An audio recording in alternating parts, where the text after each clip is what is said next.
देखिए, यूपी में जातीय संघर्ष को लेकर सीएम योगी आदित्यनाथ ने जो आशंका जताई वो सच होती दिख रही है। आज इटावा में यादव समुदाय के लोगों ने पथराव किया, पुलिस को हवाई फायरिंग करनी पड़ी। बलिया में हिंदू देवी देवताओं को लेकर आपत्तिजनक पोस्ट किया गया, पुलिस गिरफ्तार करने पहुंची तो पथराव हुआ। बरेली में बाबा साहेब भीमराव अंबेडकर की प्रतिमा तोड़ दी गई और ये सारी घटनाओं का पैटर्न देखने पर लगता है कि यह जातीय संघर्ष की आग लगाने की बहुत बड़ी साजिश है, जिसे लेकर योगी आदित्यनाथ वार्निंग दे चुके हैं। अगड़ा वर्सेस पिछड़ा, यूपी में जातीय संघर्ष की साजिश।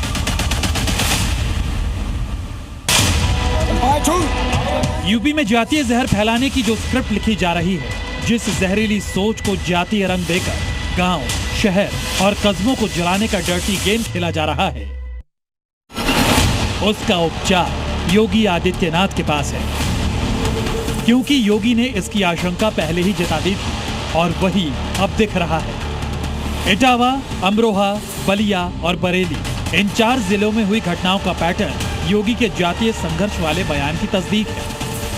क्रोनोलॉजी समझेंगे तो तस्वीर बिल्कुल क्लियर हो जाएगी कि कैसे समाज में पहले नफरत का बीज बोया जा रहा है और फिर उसके जहरीले फल से अपने स्वार्थ की पूर्ति के लिए चंद लोग यूपी को जातीय संघर्ष के दलदल में धकेलने की पुरजोर कोशिश कर रहे हैं।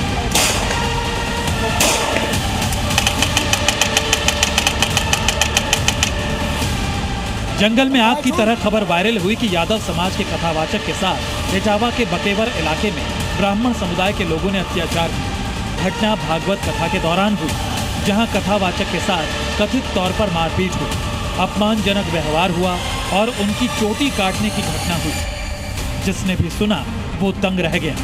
जाति के नाम पर जहर फैलाने वालों को मौका हाथ लग गया। ब्राह्मण महासभा ने दावा किया कि कथावाचक ने झूठ बोलकर खुद को ब्राह्मण बताया, फर्जी आधार कार्ड दिखाने का आरोप लगा। कथावाचक का असली नाम मुकुटमणि यादव है। जाति छिपाकर धार्मिक कार्यक्रम में हिस्सा लिया। यादव सभा ने दावा किया कि आपत्ति थी तो शिकायत क्यों नहीं की। जाति बताने पर अमानवीय बर्ताव किया, अपना कृत्य छिपाने की साजिश। जाति के नाम पर विद्वेष की आग लहकने लगी। कथा का आयोजन कराने वाला परिवार सामने आया, दोनों कथावाचकों के खिलाफ केस दर्ज करा दिया। आप लोग इस बात की जानकारी थी कि जो कथावाचक हैं वो यादव हैं? नहीं, नहीं नहीं। ये कैसे पता चला आप लोग को? उनके आधार कार्ड जब देखे गए, अच्छा, उससे जानकारी हुई। तो आपने एक शिकायत भी जिला प्रशासन को दी है, एसएसपी को दी है, आपने आरोप लगाया है कि छेड़छाड़ की गई थी।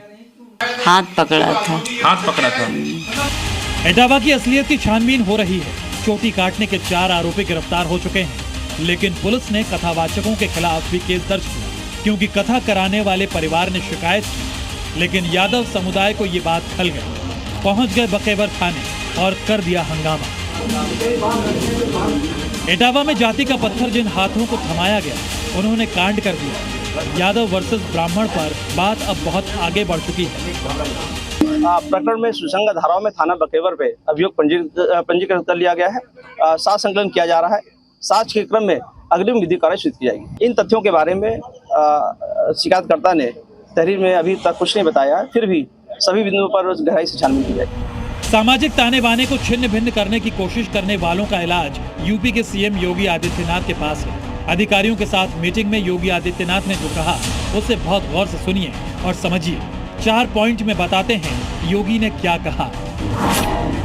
नंबर 1, कुछ अराजक तत्व प्रदेश में जातीय नफरत फैलाने की साजिश कर रहे हैं। नंबर 2, कौशाम्बी, इटावा और औरैया जैसी घटनाएं इसकी पुष्टि करती हैं। नंबर 3, ऐसी कोशिशें प्रदेश के खिलाफ हैं और किसी भी स्थिति में बर्दाश्त नहीं की जाएंगी। नंबर 4, योगी ने अफसरों को सख्त वार्निंग देते हुए साजिशों का तत्काल पर्दाफाश करने, दोषियों की पहचान सार्वजनिक करने और उनके खिलाफ कठोर कार्रवाई का आदेश दिया है। गाइडलाइंस क्लियर हैं और मैसेज बोर्ड कि जातीय लड़ाई करवाओगे तो ना तो षड्यंत्रकारी बचेंगे और ना ही अफसर। जाति के आधार पर सियासी मोर्चाबंदी कहीं फेल ना हो जाए, इसलिए Samajwadi party supremo Akhilesh Yadav full on active है। पहले आरोपी कथावाचकों से मीडिया के सामने कथा कहलवाई। Akhilesh Yadav caste brand politics करते हैं। यादव समुदाय समाजवादी पार्टी का आधार वोट है, लिहाजा अखिलेश हाथ आए लड़के को हाथ से जाने नहीं देना चाहते। जो घटना इटावा में हुई है, ये वर्चस्ववादी लोग और शोषण करने वाले लोग, समाज में उनकी कोई जगह नहीं होनी चाहिए। असल में जातीय संघर्ष का खेल यूपी में किसी एक जिले की सीमा तक सीमित नहीं है। यही कारण है कहने का कि जातीय संघर्ष पर योगी की आशंका सच है। योगी ने जो कहा वो बलिया में भी दिखा।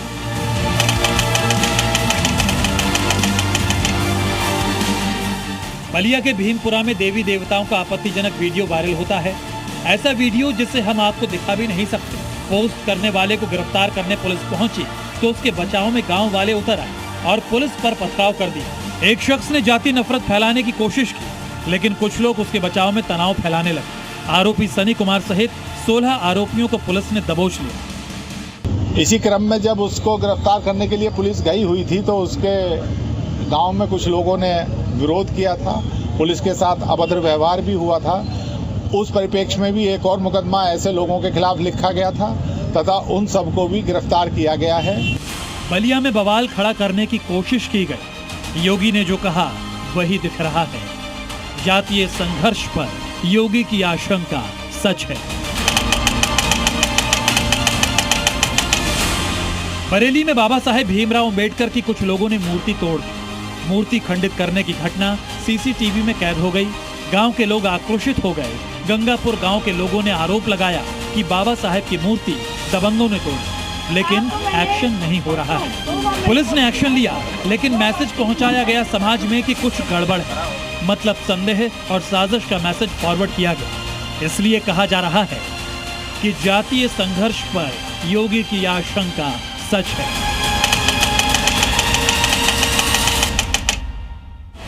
ये बिलाल है और ये रिजवान है। इनका कांड इन्हें शर्मिंदा करता है। दोनों ने हिंदू देवी देवताओं पर अभद्र टिप्पणी की। दोनों आरोपियों ने जानबूझकर धार्मिक भावनाएं आहत करने वाली भाषा का इस्तेमाल किया। पकड़े गए। आपस में लड़ाने की इन्हीं कोशिशों के खिलाफ योगी सरकार अलर्ट है और लोगों को भी अलर्ट कर रही है। ऐसे में नफरती तत्वों के खिलाफ योगी का हंटर भी चल रहा है और जल्द ही साजिशकर्ता भी दबोचे जाएंगे। इटावा से राजू राज के साथ ब्यूरो रिपोर्ट, जी मीडिया।